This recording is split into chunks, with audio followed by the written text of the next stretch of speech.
Tere taas siit 5D kanalist. Oleme siis oma järgmise video juures ja mõtlesin, mida tänaseks rääkida. Ma püüan ikka nädalas korra neid teha, aga liiga tihti ka ei jaksa.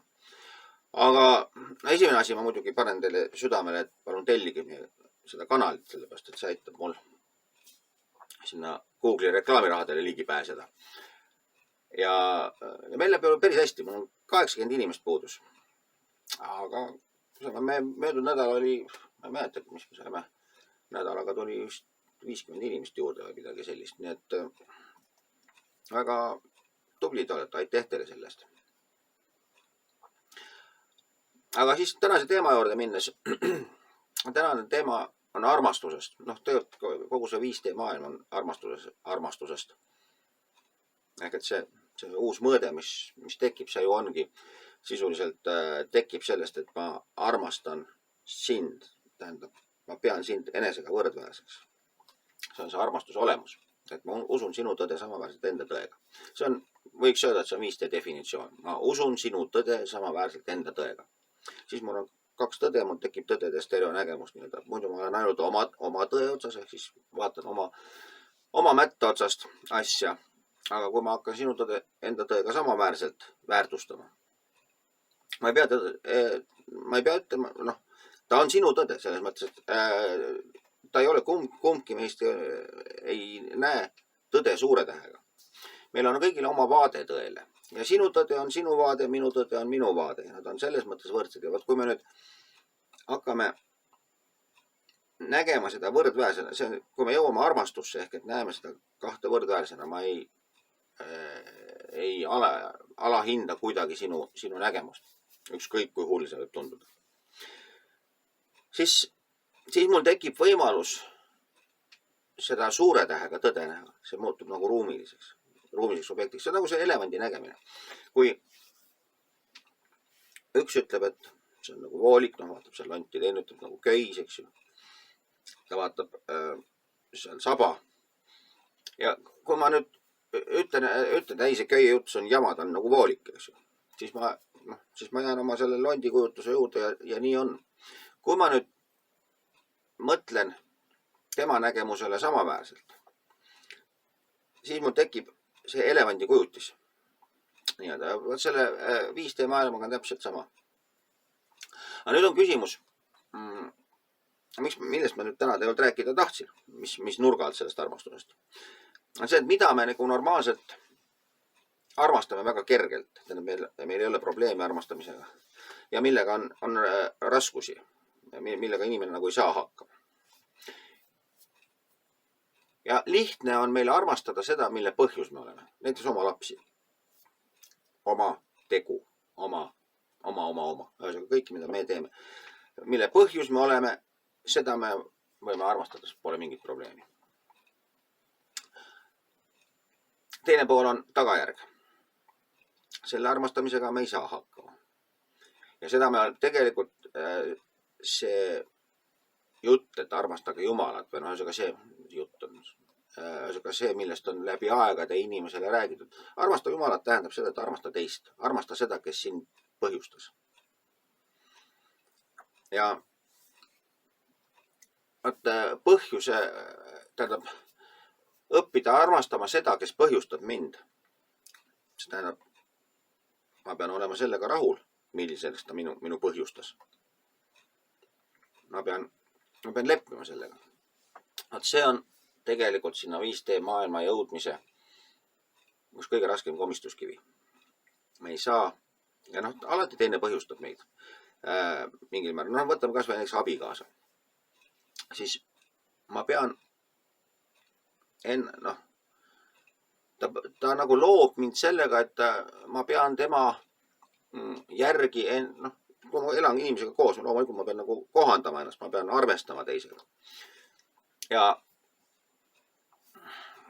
ühesõnaga siin tekivad nüüd konfliktid, eks ju, et ma ei ole, mille pealt üldse abielu, ka suhete pealt seda kõige paremini näha.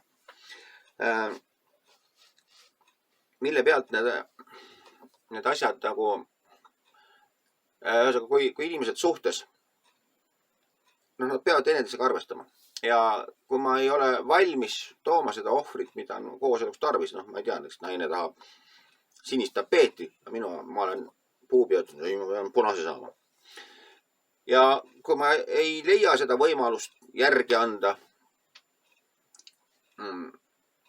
kui ma, noh, see on nüüd praegu hästi lihtsustatud näide loomulikult, eks ju.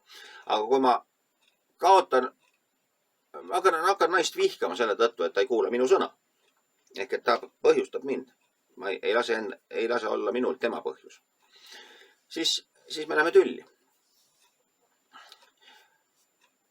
Ja nüüd sellega on, suhtes on ju niimoodi, et see põhjuse ja tagajärg peab olema siin kuidagi selline dünaamiline, eks.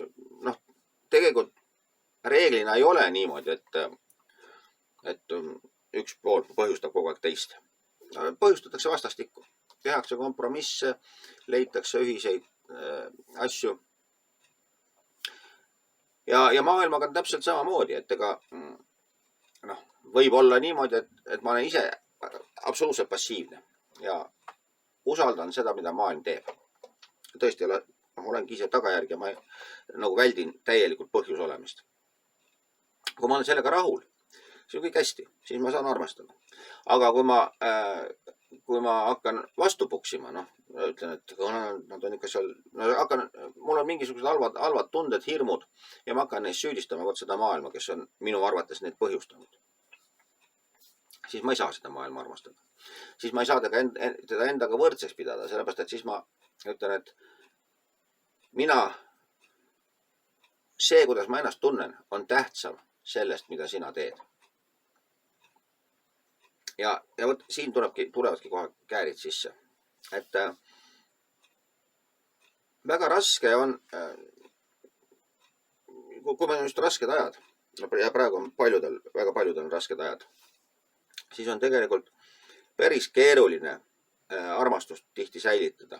Ja need ongi nagu need proovikivid, kus maailm lükkab meile sellise väga valusa ülesande ette. Praegu on paljudel sellised ülesanded ees, mis on tegelikult nagu eluvõitlused. Selles mõttes, et see kas tehakse läbi või siis kukub maailm kokku. Ja kui inimene saab hakkama selle läbi tegemisega, siis ta vastupidi jõuab tõenäoliselt, mitte tõenäoliselt, vaid siis ta jõuabki sellesse 5D tunnetusse. Nii et selles mõttes, kui te olete praegu on teie ette kerkinud mingisugused suured probleemid, mida te lahendate, siis need on hästi tähtsad. Need on need ülemineku probleemid nii-öelda, mis ülemineku ajast on praegu. Nende lahendamine.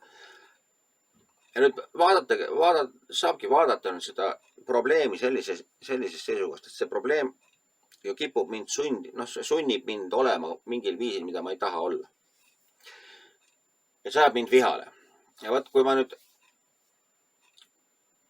suudan seda probleemi vaadata nagu sellise pilguga, et hea küll, see on nüüd minu väljakutse. Ja ma nagu armastan tegelikult seda, ma näengi teda nagu väljakutse. Ma näen probleemi nii, nagu alpinist näeb mäge. See on nagu hiile probleem minu ees. Alpinist on, milline probleem. Ma saan otsa ronida sinna probleemi. Kui ma seda probleemi nüüd näengi sellist nagu mäe vallutamist, väljakutset, siis ma armastan seda. Ja siis mul on võimalik see nii-öelda ümber pöörata. Selles mõttes see suhe, et kui ma hakkan armastama seda, siis ma nagu valitsen seda probleemi tegelikult. Siis see probleem ei valitse enam minu üle. Või ma ei pea teda valitsema. Kui ma armastan sind, siis ma ei valitse sind, vaid siis me saame koos olla. Need on nüüd natuke erinevad, on see inimene ja probleem, eks ju. Aga põhimõtteliselt jah, et kui ma näen probleemi kui kingitust, kui võimalust midagi uut kogeda,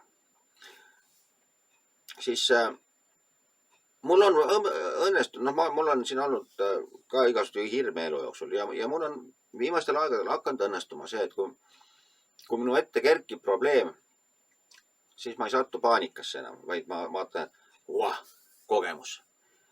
Nüüd tuleb, midagi pannakse mind proovile, ma saan need tunded, mis mul nüüd üles tulevad sellega, ma saan neid tundeid jälgida, ma saan vaadata, ma saan aru, mis mu sees toimub. Sellepärast, et kui ma lahendan neid asju, kui ma olen kriitilistes olukordades elus, siis ma ise muutun iseendale nähtavaks. Muidu elu läheb rahulikult, siis me oleme rahul ja me ei pööra tähelepanu. Aga kui tekivad probleemid, siis see keerab selle soga kõik põhjast ülesse. Ja kõik see tuleb mulle nähtavale. Ma saan neist otstest kinni nii-öelda. Ja selles mõttes probleem on kingitus. Ja siin me probleeme lahendades me tegelikult õpimegi armastama seda, mille tagajärg me oleme. Ehk et asjad, mis põhjustavad meid, mis kipuvad olema meist suuremad. Ja see on väga oluline. See on väga oluline sellesse maailma, 5D maailma sisenemisel, selle suure tõe nägemise võimalusel. Ja see on oluline selleks, et armastada. 5D maailma kõik käib ümber armastuse see asi. See on muidugi sõnade küsimus, me võime seda nimetada nii või naapidi. Aga olemuslikult on tegemist armastusega. Ehk et sina oled minuga võrdne. Ma arvan, et tänane teema vast on nüüd sellega siis läbi käidud. Kohtume mingis järgmises videos jälle ja teie ikka palun tellige seda kanalit. Olen teile väga tänulik sellest. Aga kohtume järgmises videos siis. Kõik head nägemist. Tšau, tšau.